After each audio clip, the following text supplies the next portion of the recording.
In other segments, we've seen how complex birdsong can actually be, and we're going to look at it in a slightly different way in this segment, but I'm first going to begin by looking at a totally different kind of animal.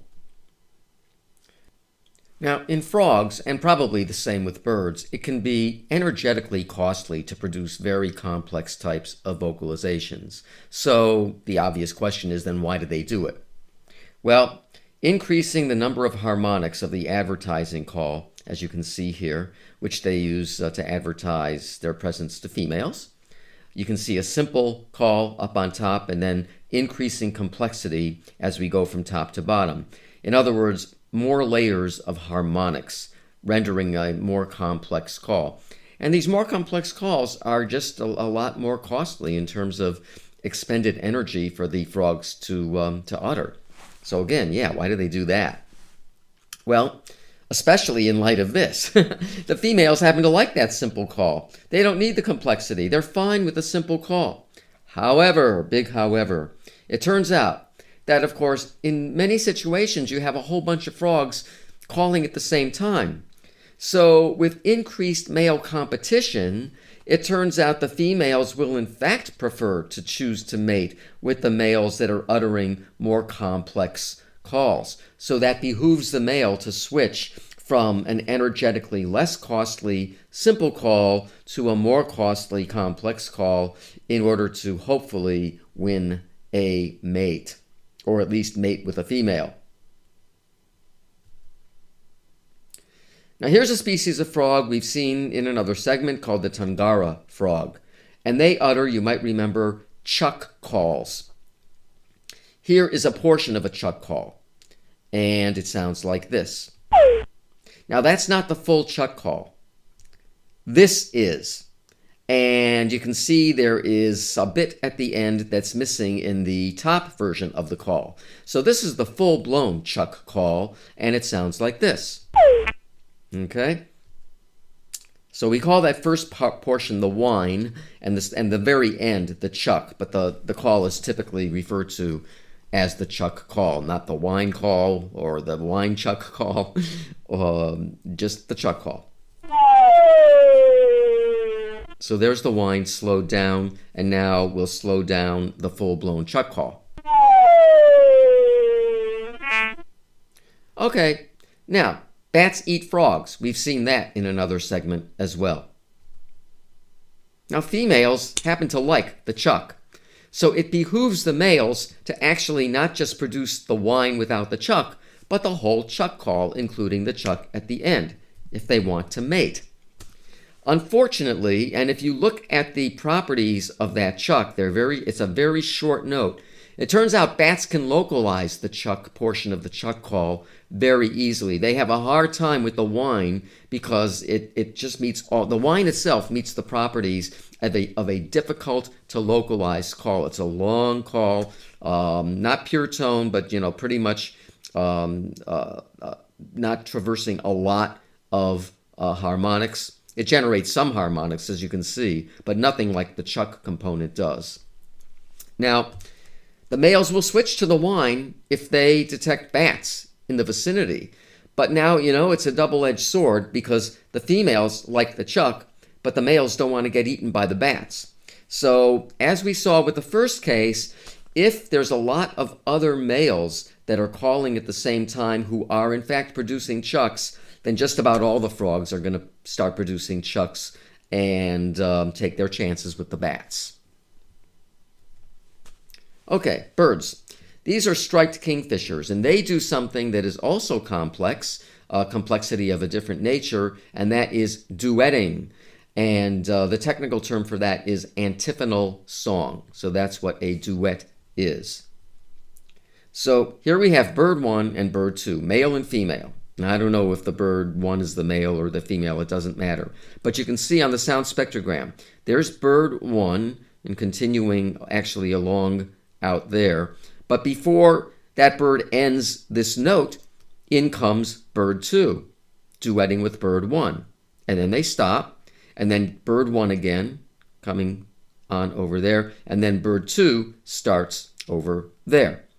Again, overlapping significantly with bird 1. Bird 1, bird 2, overlapping, as you can see, and so on. Well, this kind of singing actually helps strengthen the pair bond, and that's why they do it. Here, by the way, is what this call sounds like, with, of course, both birds singing.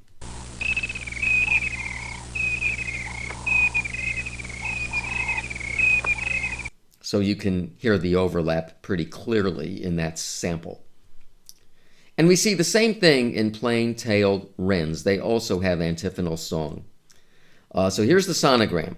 And you can notice there's hardly any space between any of these notes, and it's because they're not only overlapping, but the second that one finishes, the next one comes in.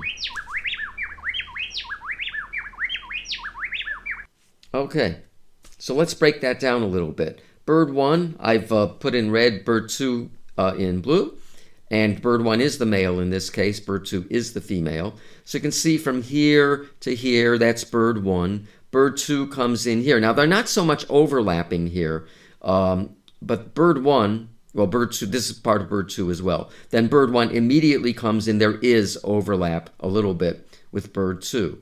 And so bird 1 is continuing, bird 1, and then immediately bird 2. Very slight overlap. If we looked at this using another instrument like an oscilloscope, you'd see that there's very small amount of overlap there. But in any event, before bird 1 can stop and have a chance to breathe, bird 2 is already filling in. And it just goes on and on and on. Here is this same call you just heard, slowed down.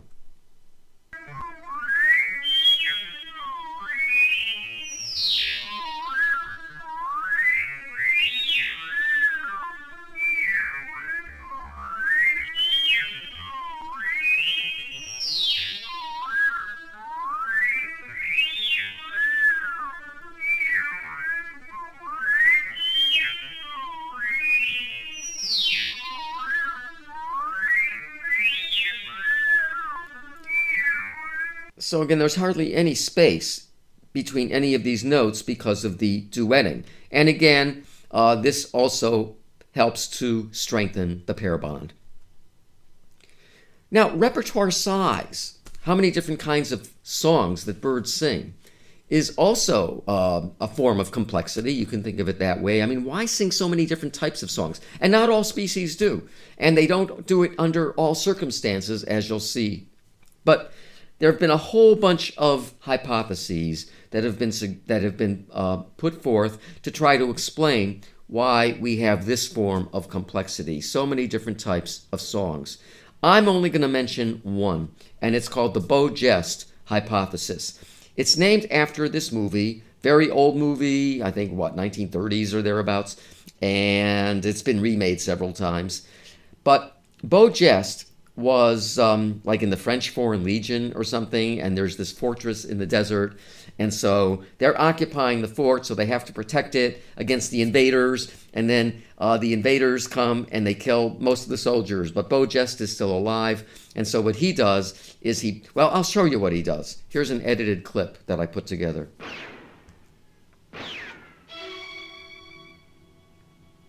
I'm going to take a closer look. Attack if I'm fired on again. Yes, sir.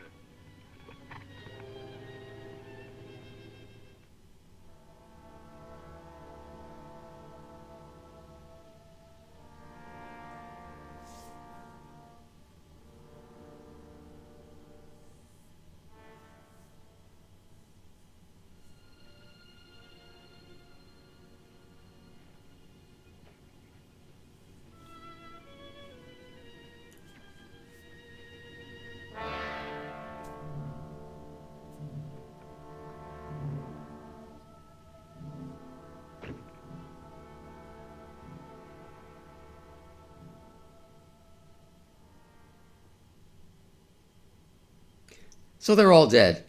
What Beau-Geste did, I mean, he's alive, he's in there somewhere. But what he did before the next invasion came was to take the dead bodies and prop them up and put guns either in their hands or next to them, and then he would run around and shoot the rifles, giving the appearance that there were still a lot of live soldiers in the fort, hopefully to deter the invaders. And if you want to see if that worked, you'll just have to get the movie. But anyway, that's why it's called the Bogest hypothesis. So, the first arriving male in an area who is going to try to set up a territory is obviously going to choose the best territory, the one with the most resources. And that's the male that is likely to sing a whole variety of different songs rather than just one. And basically, it's to give the illusion to other males that are soon going to be arriving that, look, this is a low-quality area because there's all these different males on this territory, when in fact, there's only one. So these other males come, and so they set up their territories elsewhere. It basically works.